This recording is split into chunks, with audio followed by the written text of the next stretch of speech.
अस्सलामुअलैकुम विद्यार्थी मित्रों, आज આપણે ધોરણ 10ની અંદર हिंदी विषय में गद्य 16 चोरी भणीशुं। उसके लेखक है यशपाल जैन। आपका जन्म अलीगढ़ जिले के विजयगढ़ कस्बे में हुआ था। बाल साहित्य पर आपने अपनी लेखनी चलाई। बाल मनोविज्ञान पर उन्होंने अनेक कहानियाँ लिखी है। सन 1990 में उनको भारत सरकार का प्रतिष्ठित पुरस्कार पद्मश्री प्राप्त हुआ था। अजंता इलोरा, अहिंसा और भारत के यात्री उनकी ख्यातनाम कृतियाँ हैं। नौकर हमारे परिवार का अंग होना चाहिए। हमें उसके साथ आत्मीय व्यवहार करते हुए स्वीकार करना चाहिए। हम जो खाते हैं वह नौकर को भी मिलना चाहिए, ताकि मानवीय और सौहार्दपूर्ण वातावरण से घर में सुख, शांति और आनंद बना रहे। इस संदेश के साथ एक परिवार की कहानी यहाँ सुंदर ढंग से प्रस्तुत की गई है। हमारे यहाँ घरेलू नौकरों के प्रति लोग तरह तरह की भ्रांतियाँ फैली है। अक्सर लोग घरेलू नौकर को उन्हीं भ्रांतियों की कसौटी पर कसना चाहते हैं, पर सभी नौकर एक जैसे नहीं होते। यदि हम घरेलू नौकर को अपने घर का अंग मानकर उसके साथ आत्मीय व्यवहार करें और हम जो खाते हैं वह नौकरों को भी खाने को दे, तो नौकरों को घर लेकर उठने वाली समस्या ही उत्पन्न न हो और घर में सुख शांति का माहौल हो। तो इस कहानी के द्वारा यही संदेश हमें दिया गया है। कमरे को साफ कर झाड़ू पर कूड़ा रखे। जब बिंदु कमरे से बाहर निकला तब बरामदे में बैठी मालती का ध्यान उसकी ओर अनायास ही चला गया। उसने देखा कि एक हाथ में झाड़ू है पर दूसरे हाथ की मुट्ठी बंधी है और कुछ पीछे की ओर जानबूझकर आड़ में कर ली गई है। मालती को लगा हो न हो कमरे से बिंदु कुछ लाया है। उसने कहा, बिंदु। 2 कदम पर बिंदु, पर उसने मानो मालती की आवाज़ सुनी ही न हो। वह चलता ही गया, बल्कि मालती ने देखा कि उसकी पुकार पर बिंदु की चाल में कुछ तेजी आ गई है। गुस्से में भरकर उसने कहा, बिंदु, ओ बिंदु, ठहर, कहाँ जाता है? इतना कहना था कि बिंदु तो दौड़ने लगा और वह गया। मालती के संदेह की पुष्टि के लिए यह सब काफ़ी था।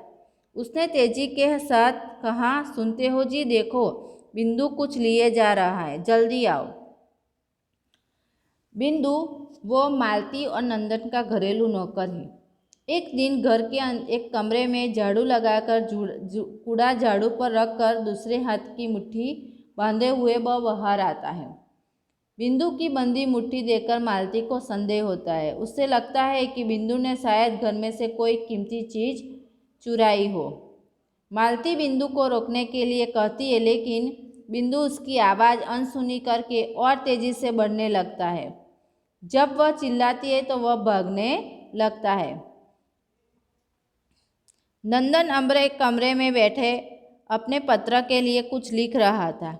मालती का यो चिल्लाना उसे अच्छा नहीं लगा और उसने चाहा कि टाल दे, पर मानती माले तब ना। एक सपाटे में वह कमरे में आ गई और बोली, झटपट उठो, देखो बिंदु मुट्ठी में दबाए कुछ ले गया है। नंदन ने कलम एक और रख दी और जैसे किसी ने जबरदस्ती पकड़कर उठा लिया हो, वह उठा। कमरे से बाहर आया तो देखता क्या है कि बिंदु लौटकर आ रहा है। एक हाथ में झाड़ू है, दूसरा रीता है और नीचे लटका है। उसे देखते ही मालती उबल पड़ी। क्यों रे बिंदु के बच्चे, मैं गला फाड़ती रही और तू रुका तक नहीं? बोल, हाथ में क्या ले गया था? बिंदु का चेहरा फक। बोला, कुछ नहीं बीबी जी। झूठा कहीं का। क्यों रे, तेरे हाथ में कुछ नहीं था तो मेरे पुकारने पर तू रुका क्यों नहीं? मालती ने रोषपूर्ण स्वर में पूछा। मालती तेजी से नंदन के कमरे में पहुंचती है और बिंदु की इस हरकत के बारे में उसे बताती है। जब तक नंदन मालती के साथ कमरे से बाहर आता है तब तक बिंदु कूड़ा फेंक कर लौट रहा था। मालती बिंदु को फटकारती है पर वह कुछ नहीं बोलता। मालती उसे पुलिस में दे देने की बात कहती है, फिर भी बिंदु कुछ नहीं बोलता। बिंदु से बोला नहीं जा रहा था, कहे तो क्या कहे। तब नंदन आगे बढ़ा, बोला, घबराओ नहीं, सच बताओ कि क्या ले गए थे। सच बाबूजी, मेरे हाथ में झाड़ू थी और कुंडा था। फिर वही झूठ, मालती ने चिढ़कर कहा। उसे पुलिस में दे दो। लातों के देव कहीं बातों से मानते। इस बेईमानी के ऊपर घर छोड़ रखा है तो इसलिए कि चीज़ उठा उठा कर ले जाए और ऊपर से झूठ बोले। तो मालती बिंदु को यहाँ पुलिस को सौंप देने की बात करती है और कहती है कि इस बेईमान के सहारे हम अपना घर छोड़ सकते नहीं है। जो इसके सहारे हमने घर छोड़ा तो वह हमारे घर से चीज़ें उठाकर ले जाएंगे। नंदन ने मालती को शांत कर कहा, असली बात जानने का यह तरीका नहीं है। फिर बिंदु को उसने प्यार से समझाया और कहा, मैं तुमसे कुछ कहूँगा नहीं, ठीक ठीक बताओ कि क्या ले गए थे।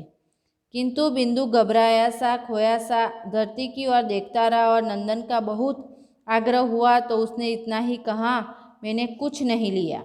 नंदन फिर भी खींचा नहीं, बोला, अच्छा चल देखूँ तू कूड़ा कहाँ फेंक आया है। बिंदु पहले तो कुछ ठिठका, अनंतर मुड़कर चुपचाप आगे हो गया। नंदन और मालती ने वह जगह देखी पर कुछ दिखा नहीं। नंदन ने कहा, बिंदु यो हैरान करने से क्या हुआ, बता क्यों नहीं देता कि क्या क्या लाया था। बिंदु के होठ खुले जैसे कुछ कहना चाहता हो पर फिर बंद हो गए। हाँ कहो, रुक क्यों गए, नंदन ने शांत स्वर में कहा। बाबूजी। बिंदु फिर चुप। शाबाश, कहो कहो। बाबूजी, थोड़ी सी मेवा नीचे पड़ी थी, मैं उठा लाया। बिंदु कह तो गया पर जैसे वह अनुभव कर रहा हो कि दुनिया का जाने कितना गहरा पाप उसने कर डाला है। नंदन को जब मालती का यह तरीका अच्छा नहीं लगता तब नंदन बिंदु से प्यार से घुमा फिरा कर घटना की असलियत जानने का प्रयास करता है। बिंदु खुलता है। वह बताता है कि अपनी मुट्ठी में उसने कमरे में गिरा हुआ कुछ मेवा ले रखा था जिसे उसने कूड़े के साथ फेंक दिया। नंदन और मालती कूड़े के पास जाते हैं। उन्हें वहाँ सचमुच थोड़े से काजू और थोड़ी किशमिश पड़ी हुई दिखाई देती है। इस घटना से बिंदु को ऐसा लगा मानो उसने कोई पाप कर लिया हो। मैं कहती थी ना, मालती बोल उठी, कि यह कुछ ना कुछ ले जरूर आया है। देखा मेरी बात सच निकली ना। मेवा का तुमने क्या किया बिंदु? खा ली। इतनी जल्दी? बिंदु झूठ मत बोलो, सच बता दो। इधर फेंक दी। नंदन और मालती ने देखा कि उसकी बताई जगह पर थोड़े से काजू और कुछ किशमिश पड़ी है। नंदन ने बिंदु के कंधे पर हाथ रखा और कहा, मेरे साथ आओ। बिंदु चुपचाप मालिक के साथ चल दिया। नंदन उसे लेकर कमरे की ओर गया। मालती ने कहा, आज इसने मेवा ली है, कल को वो और कुछ उठा ले जाएगा। एक बार जो नीयत बिगड़ी तो फिर हाथ रुकता है। नंदन ने पत्नी की बात सुनी अनसुनी कर दी। बिंदु को साथ लेकर कमरे में गया और कंस्तर खोलकर उसमें से एक मुट्ठी मेवा उसके हाथ में देते हुए बोला, बिंदु लो खा लो। पति के इस नरमी के व्यवहार से मालती आग बबूला हो गई।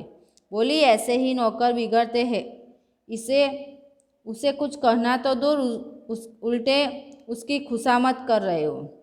नंदन मुस्कुराया, बोला, मालती चोर बिंदु नहीं है, हम हैं।